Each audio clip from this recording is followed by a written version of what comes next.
Banco Base, la base del comercio exterior, presenta. Resumen en imagen.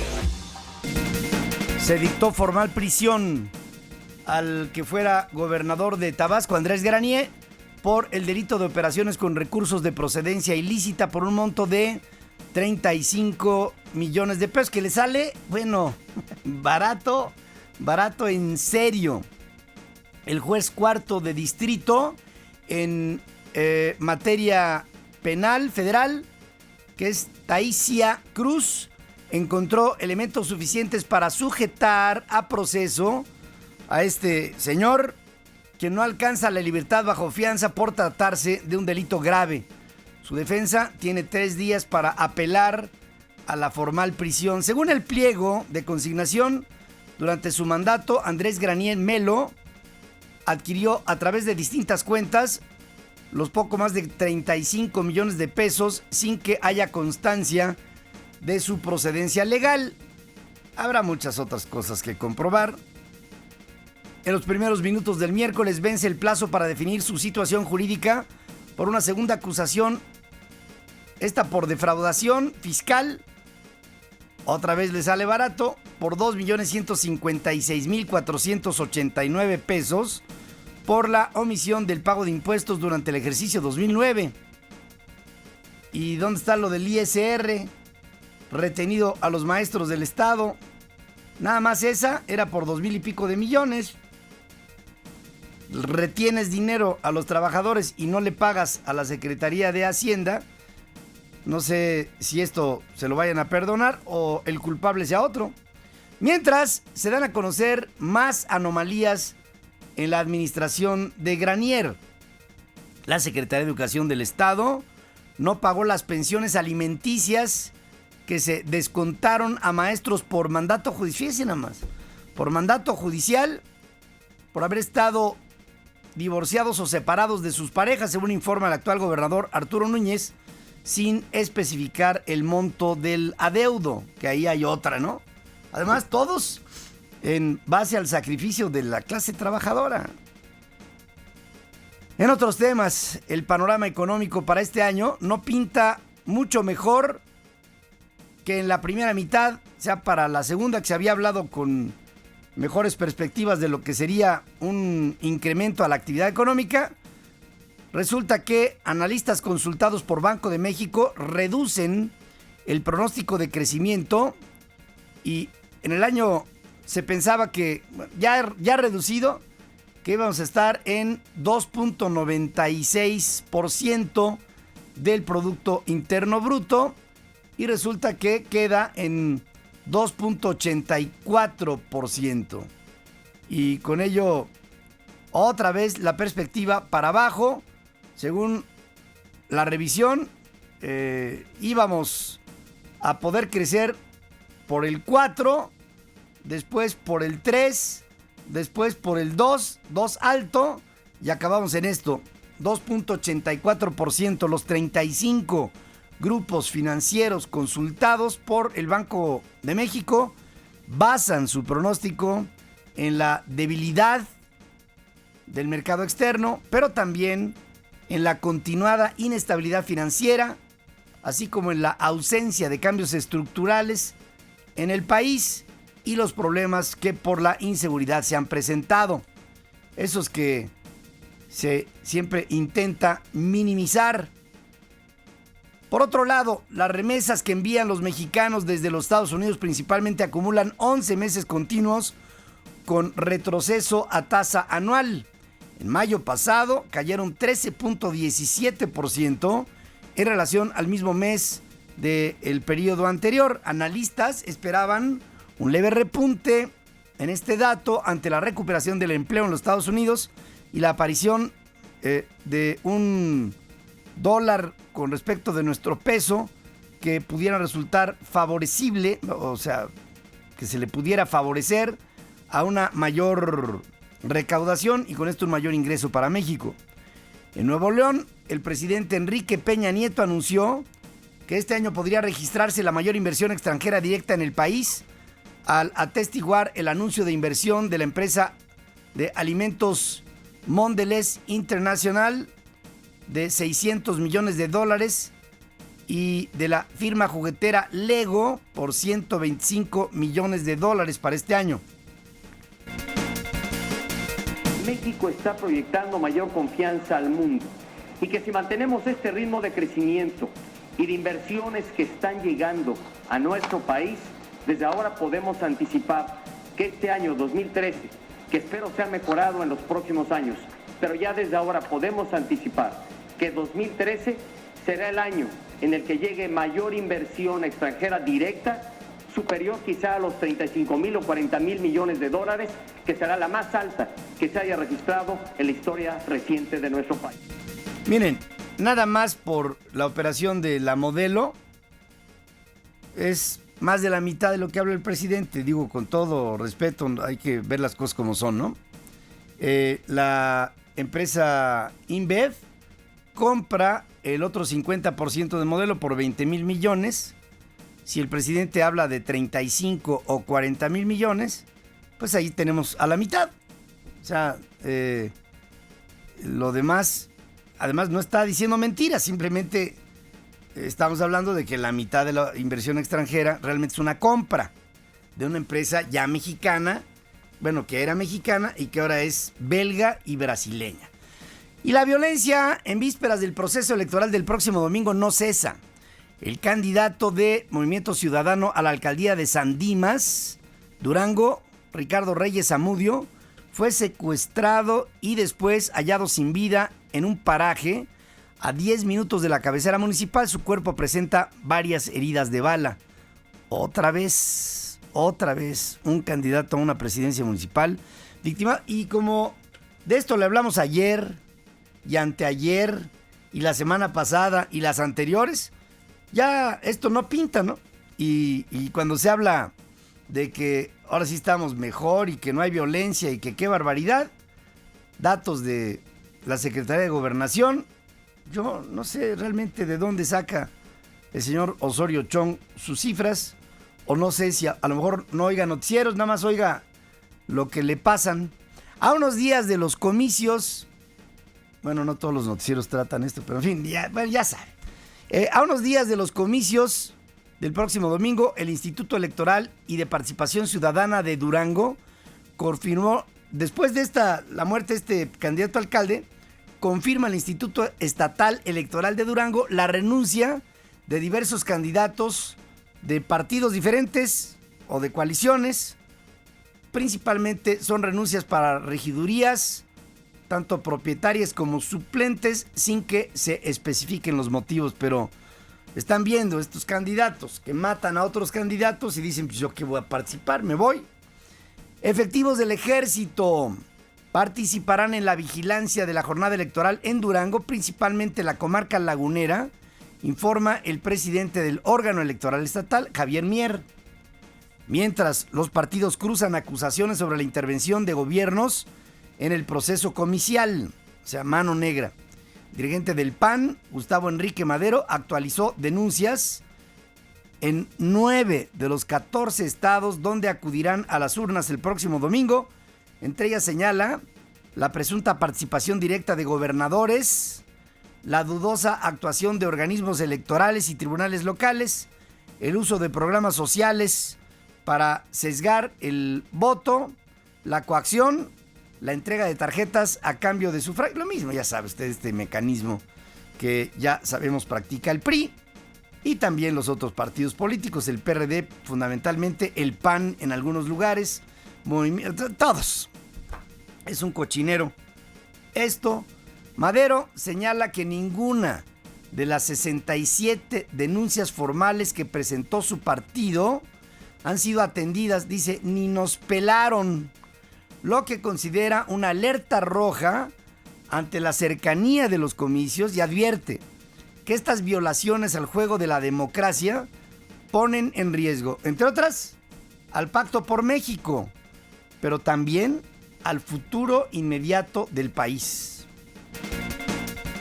Lo que está en juego no solo es el pacto, es todo el futuro de nuestro país, es todo el clima político que se puede enrarecer si lo que prevalece, lo que empieza a tomar fuerza Es exactamente el proyecto reinstaurador, el retroceso histórico-político de regresarnos al tiempo cavernícola de los priistas autoritarios. Esto se va a poner feo. Esto se va a poner feo y habla de cavernícolas autoritarios. En Aguascalientes, el dirigente estatal del PAN, Jorge López, presentó una denuncia contra el procurador Felipe Muñoz por manipulación de una averiguación previa para afectar a ese partido político y a su candidato a la alcaldía, Antonio Martín del Campo.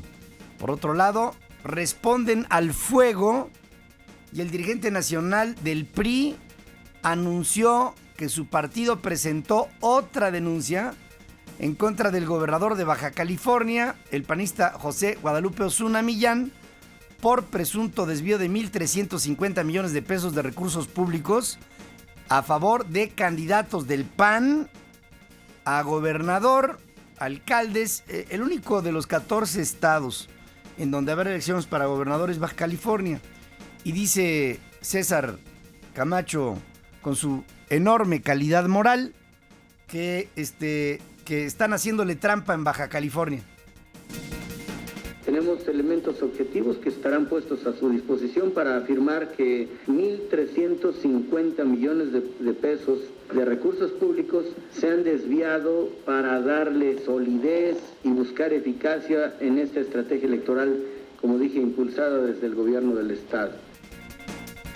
La misma denuncia fue anunciada por el presidente del Congreso del Estado de Baja California, el diputado de Nueva Alianza, Gregorio Carranza, quien habló de una estrategia denominada Baja Azul para apoyar desde el Ejecutivo local al candidato panista. Información que no llegó al Congreso del Estado y que tiene que ver con un denominado fraude o una estrategia de un plan que se denomina Baja Azul y que inició desde diciembre del 2011 hasta el día de hoy, pretendiendo aterrizarse, efectuarse en el objetivo principal que pretende con recursos públicos que desde entonces, desde diciembre del 2011 a la fecha, oscilan alrededor de 1,350 millones de pesos. Grupos anarquistas se manifestaron ayer en esta ciudad al cumplirse un año de la elección presidencial que consideran fraudulenta. Protestaron contra la supuesta intención de privatizar Pemex, protagonizaron jaloneos con la policía sin llegar a las agresiones y provocaron un severo caos vial en la zona de Reforma, Circuito Interior y todo lo que hay ahí circunvecino. Fue, una manifestación clara de una presunta animadversión al gobierno encabezado por Enrique Peña Nieto. La Procuraduría Capitalina obtuvo las órdenes de aprehensión contra 4 personas arraigadas en relación con los desaparecidos del Bar Haven de la Zona Rosa. Se ejerció acción penal contra Luis Alberto Rodríguez Ledesma, el Mochino, uno de los dueños del antro, Gabriel Carrasco, el Diablo, el jefe de seguridad del propio Haven, Andrés Estuardo Enonet, socio del Haven, Brenda Angélica Casas, pareja de El Mochino. Familiares de los 12 desaparecidos acudieron a las oficinas de la PGR en Paseo de la Reforma para demandar ayuda en las investigaciones sobre el paradero de sus seres queridos. Luego de no ser recibidos en un primer momento, bloquearon los carriles laterales frente a las oficinas de la dependencia. Luego, el Procurador General de la República, Jesús Murillo Caram, recibió a algunas de las madres a quienes comprometió el apoyo que tendrán por pesquisas que encabeza la Procuraduría Capitalina. En otros temas, el Juzgado de lo Familiar, donde inició la segunda demanda por pensión alimenticia en contra del expresidente de la Suprema Corte de Justicia de este país, el poco hombre de Genaro David Góngora Pimentel, lo emplazará para que conteste dentro de un plazo legal y exponga las excepciones y defensas que estime pertinentes. Se espera que el caso avance con fluidez a favor de los quejosos por tratarse de pensiones alimenticias atrasadas en las que puede haber un arreglo extrajudicial. Genaro David Góngora Pimentel, expresidente de la Suprema. O sea, a ese señor, este país le encomendó ejercer la justicia.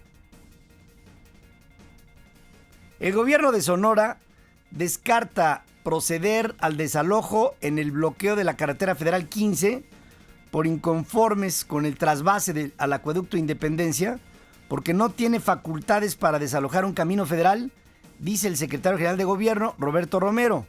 No obstante, se apuesta por una vía dialogada para alcanzar un acuerdo y concluir con el bloqueo, según dice el funcionario del Estado.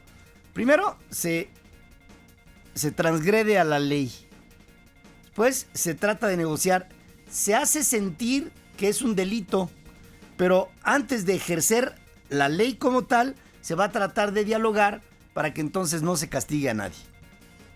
Esa es la forma con la que se negocia la Constitución Política de los Estados Unidos Mexicanos con la promoción de los gobiernos, en este caso del gobierno de Sonora. En Cutzamala de Pinzón, en Tierra Caliente de Guerrero, pobladores de 30 localidades se declaran en pie de lucha en contra de la operación de la presa El Gallo, que genera electricidad para Morelos, Estado de México, Guerrero y Distrito Federal, mientras en la localidad hay carencia de agua y del propio servicio de energía. Transportistas provocaron problemas viales a la entrada de la autopista México-Pachuca y en Periférico Norte, donde fueron contenidos por la policía capitalina en su intención de avanzar con todo y sus unidades hacia el Senado y a la Secretaría de Comunicaciones y Transportes. También hubo manifestaciones similares de transportistas en Toluca, Monterrey, Tuxtla Gutiérrez, para exigir el cese al incremento del diésel y en contra de que sean sacadas de circulación unidades con más de 20 años de servicio, 20 años de servicio, entre otras demandas. En el mundo, decenas de personas resultan heridas y varias casas han sufrido daños a causa de un sismo de magnitud 6.1 en la escala abierta de Richter que sacudió al norte de la isla indonesia de Sumatra. La Agencia de Gestión de Desastres de Indonesia dice que 50 personas fueron trasladadas a hospitales a causa de fracturas y otra clase de lesiones. Las autoridades descartaron que el sismo provoque un tsunami debido a que su epicentro se situó en tierra firme. El Instituto Geológico de los Estados Unidos, que vigila la actividad sísmica del mundo, señaló que el epicentro fue localizado a 10 kilómetros de profundidad en la región de Aceh, en la isla de Sumatra. El temblor se sintió en algunos edificios altos de Bangkok, en la zona turística de Phuket, en el sur de Tailandia. No hubo daños que lamentar. El director general y subdirector general del Banco del Vaticano renunciaron de manera sorpresiva a sus puestos luego de que el Papa Francisco nombró la semana pasada una comisión de 5 notables para investigar la controvertida operación del instituto y tras el arresto de un clérigo de alto rango presuntamente involucrado en operaciones de lavado de dinero. En un comunicado, el Vaticano informó que Paolo Cipriani y su segundo Massimo Tulli ofrecieron sus renuncias tras muchos años de servicio por el bien del Instituto para las Obras de Religión y de la Santa Sede. Sus funciones serán asumidas de manera temporal por el presidente del instituto, Ernst von Freiberg. El funcionamiento del Banco del Vaticano es objeto de una minuciosa investigación interna desde septiembre del 2010. El Papa Benedicto XVI y luego el Papa Francisco decidieron poner orden, nombrando nuevos responsables e instaurando controles más estrictos en esta institución tristemente célebre por su implicación constante en escándalos financieros. En tanto, el nuncio Scarano, el prelado del Vaticano arrestado el viernes por supuestos delitos de fraude, corrupción y calumnias, rechazó todas las imputaciones cuando compareció ante una juez en Roma. El clérigo, que hasta hace un mes trabajaba al servicio de la contabilidad de la administración del patrimonio de la sede apostólica, se dice inocente y asegura haber solamente fungido como intermediario para hacerle un favor a la familia D'Amico con la cual sostiene una amistad desde hace años, la cual es propietaria de los 20 millones de euros que Scarano intentó introducir ilegalmente a Italia, procedentes de Suiza, con ayuda de 2 cómplices. El fugitivo ex analista de la CIA Edward Snowden ha enviado solicitudes de asilo a una veintena de países, informa Wikileaks. La lista de las naciones incluye a Rusia, donde Snowden se ha atrincherado en el aeropuerto internacional de Moscú desde el 23 de junio. El resto de las solicitudes fueron a países de América del Sur, varios de la Unión Europea, la India y también China, además de pedidos anteriores a Ecuador y a Islandia. Wikileaks dijo que su asesor legal en el caso Snowden entregó personalmente las solicitudes en nombre del exconsultor de la Agencia Nacional de Seguridad, que reveló los masivos programas de espionaje de los Estados Unidos a sus ciudadanos. Snowden acusó el lunes al presidente Barack Obama de presionar a los dirigentes de los países en los cuales ha buscado protección. El analista también acusó a Obama de usar viejas herramientas de agresión política para silenciarlo en un comunicado publicado en el sitio de filtración de informaciones Wikileaks y difundido por el diario The Washington Post. El presidente de Venezuela, este hombre que habla con pajaritos, Nicolás Maduro, podría llevarse a su país a Snowden, aprovechando la visita oficial que realiza a Rusia, según el diario ruso Izvestia. El caso será abordado en la reunión entre Maduro y su contraparte rusa Vladimir Putin, según señala el propio rotativo. Sin embargo, el presidente de Venezuela afirmó hoy en Moscú que el ex técnico de la CIA de momento no ha pedido asilo en su país. A la pregunta de un reportero sobre si tenía la intención de llevárselo a Caracas, Maduro respondió sonriente, según la agencia Interfax, que pensaba llevarse consigo numerosos acuerdos de inversiones en el sector petrolero. Por cierto, esas inversiones podrían llegar hasta los 20 mil millones de dólares. Ya hablando en serio de la parte petrolera entre Venezuela y Rusia. La Comisión Europea exige claridad y transparencia a Estados Unidos después de que Snowden reveló que la Agencia Nacional de Seguridad habría espiado sedes y delegaciones de la Unión Europea en Bruselas y otras capitales. El presidente de la Comisión Europea, José Manuel Durão Barroso, ordenó una revisión de los sistemas de seguridad de la institución, aunque las instalaciones sensibles y las redes de comunicación son inspeccionadas regularmente para evitar formas de espionaje. El gobierno mexicano dijo estar consciente del tema y que recurrirá al diálogo directo con Washington. El gobierno de México está al tanto de presuntas filtraciones reportadas por los medios. Se ha establecido comunicación directa con el gobierno de los Estados Unidos de manera así, directa y con la seriedad que el tema merece, dice la Cancillería. O sea, la Cancillería está molesta y negocia para ver en dónde han espiado a la embajada mexicana. ¿Qué le podrán espiar a la embajada mexicana? Pues no sé, órdenes directas al embajador para que le comprara los lentes a Andrés Granier, cosas así fundamentales, ¿no? Por ejemplo, lentes oscuros, claro. La salud del expresidente sudafricano Nelson Mandela permanece sin cambios.